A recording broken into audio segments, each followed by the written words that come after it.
নমস্কার। আমাদের আজকের গল্পের নাম পেয়ারা গাছের নিচে। লিখেছেন লীলা মজুমদার।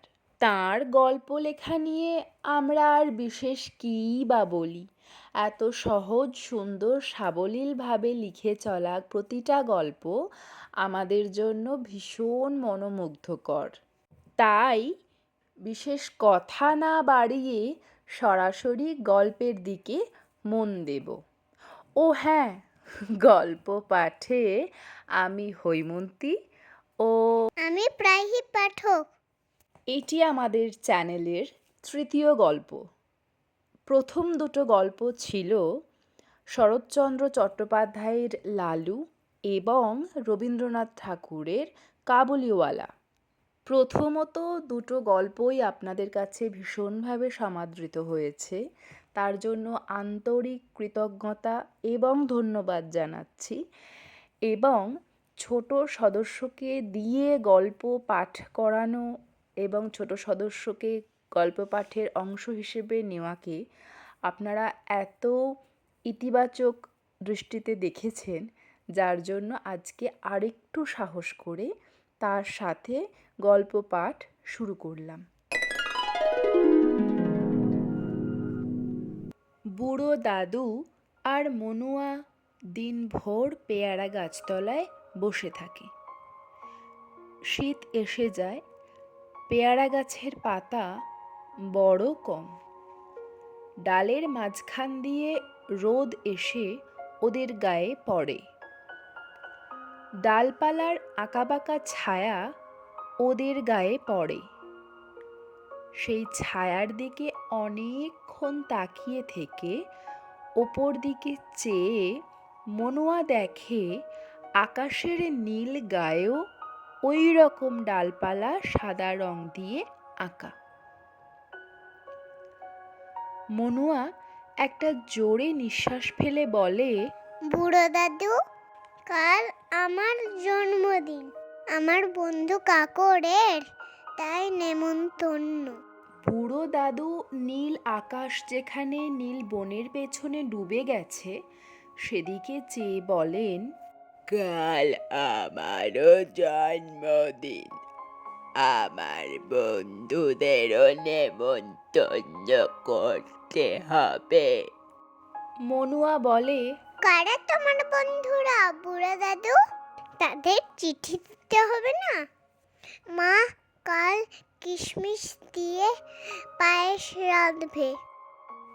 বুড়ো দাদু আরাম কেদারার তলা থেকে ছোট্ট টিনের হাত বাক্স বের করে কাগজপত্র ঘেঁটে বলেন, কে জানি, তাদের নাম তো মনে পড়ছে না, কিন্তু তাদের সঙ্গে আমি যে কোপাই নদীতে চান করতে যেতুম, তাদের না বললে যে তারা মনে দুঃখ পাবে। মনুয়া উঠে এসে বলে, দাও তো দেখি তোমার হাত বাক্স, আমি খুঁজে দেখি তাদের নাম ঠিকানা পাই কিনা। কিন্তু বুড়ো দাদু কিছুতেই বাক্স দেবেন না।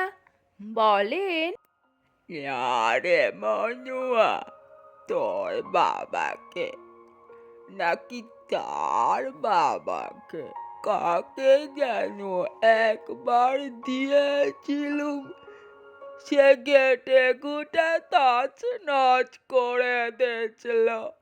পরে রসিদ খুঁজে পাওয়া যায়নি। তুই বরং অন্য কোথাও খুঁজে দেখ। তাহলে মাকে কজনের জন্য পায়েস রাখতে বলবো বুড়ো দাদু? বলগে এই 5 জনার জন্যে।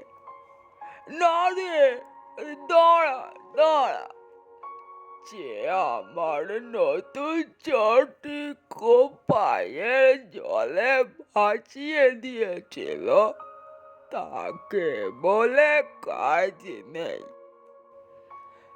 তার নষ্টামির আর শেষ নেই, কি জানি তোদের সব ফুল গাছটা যদি ছিঁড়ে মারিয়ে একাকার করে, ওকে বাদ দিলেই ভালো।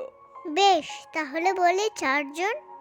না রে, দাঁড়া দাঁড়া, ওই যার কটা চোখ, সে ভারী জগরুটি রে মনুয়া। শেষটা যদি তোর বন্ধু কাকরের সঙ্গে মারপিট করে, ওকেও না বলাই ভালো। তবে কি 3 জনকে বলা হবে, বুড়ো দাদু? বুড়ো দাদু অবাক হয়ে বলেন, 3 জন আবার কোথায় পেলি মনুয়া?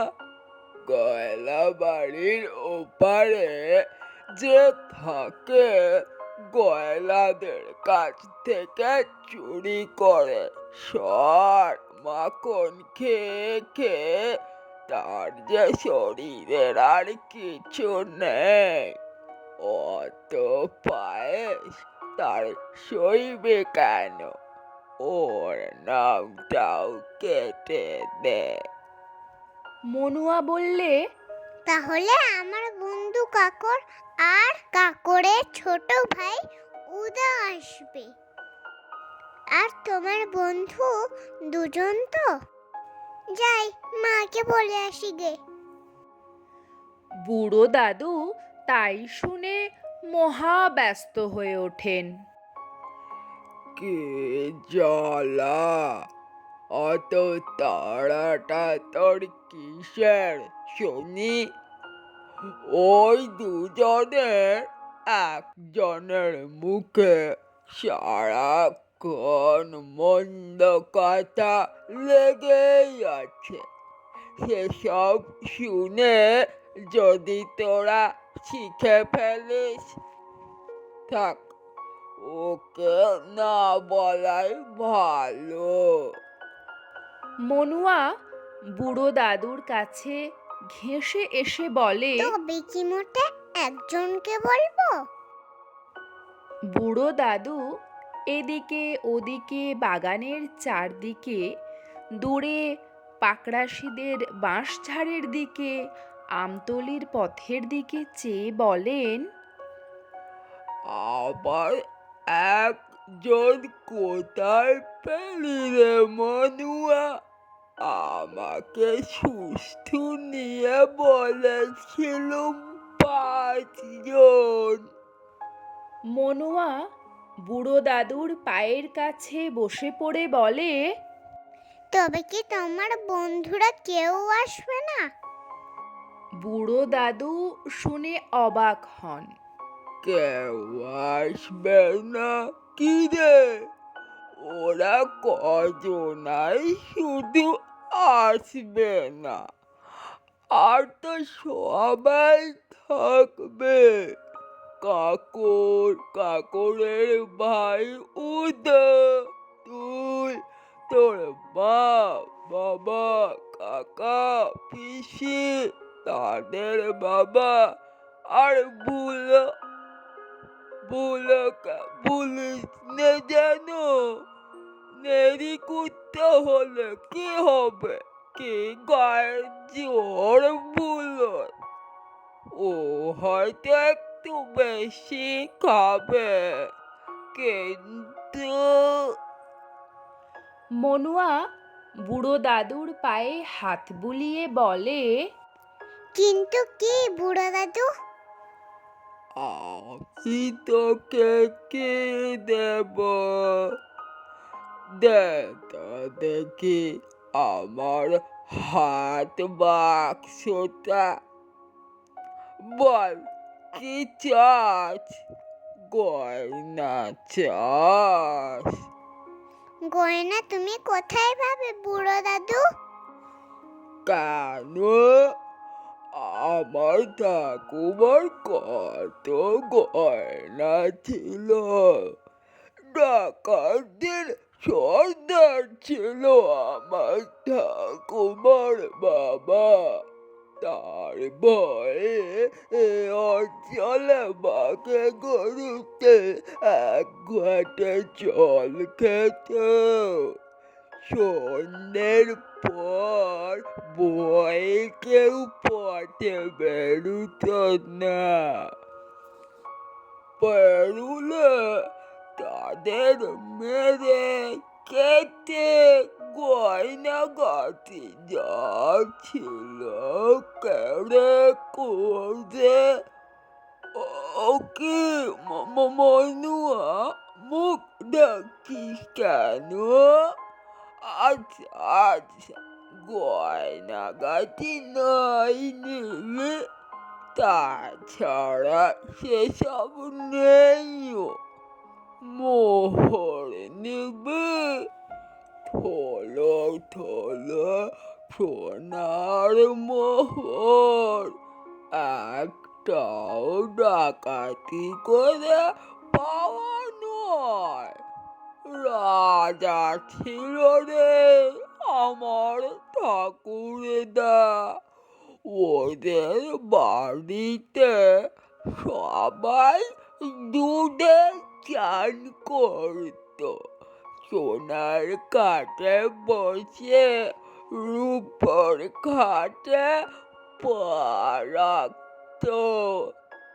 তকমা পরা দাস দাসীরা সোনা বাঁধানো চামর দোলাত। মনুয়া বললে, কোথায় পেত থলো থলো সোনার মোহর ওরা? বুড়ো দাদু হেসে বললেন,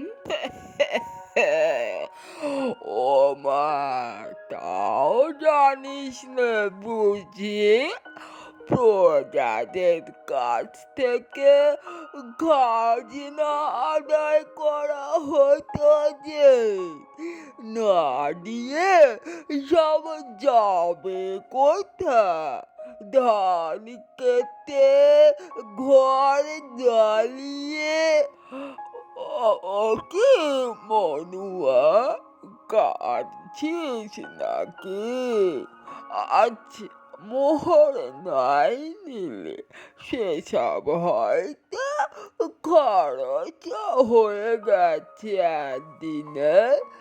তুই বরং এই মোটা কাচের কাগজ চাপাটা নে। বুড়ো দাদু মোটা কাচের কাগজ চাপা উঁচু করে তুলে ধরেন। বুড়ো দাদুর পায়ের কাছে মাদুরে শুয়ে মনুয়া সেই কাচের মধ্য দিয়ে ঘন নীল আকাশ দেখতে পায়। কাচের ওপর রোদ পড়ে, ধার দিয়ে রামধনুর রং ছিটোয়। রামধনুর রং এসে বুড়ো দাদুর গায়ে, মনুয়ার গায়ে বেগনি, নীল, কমলা, লাল রঙের আঁকিবুকি কাটে। পেয়ারা গাছের ফাঁক দিয়ে রোদ এসে পড়ে। পেয়ারা গাছের আঁকাবাঁকা ডালপালার ছায়া ওদের গায়ে এসে পড়ে। মা এসে বাটি করে ওদের জন্য গরম দুধ, পাউরুটি আর নরম নরম লাল চিনি দিয়ে যান। বলেন, ও মনুয়া, কাল তোর জন্মদিনে কাকরদের নেমন্তন্ন করে আসিস। মনুয়া বলে, কাল বুড়ো দাদুরও জন্মদিন, বুড়ো দাদুরও কাকরদের নেমন্তন্ন করবে। আজকের গল্প পাঠ এই পর্যন্তই। গল্পটা শুনতে কেমন লাগলো অবশ্যই আমাদেরকে জানাবেন, আর তার সঙ্গে এটাও জানাবেন আগামী দিনে আপনারা আর কি কি গল্প আমাদের কাছ থেকে শুনতে চান। সবাই কিন্তু ভালো থাকবেন।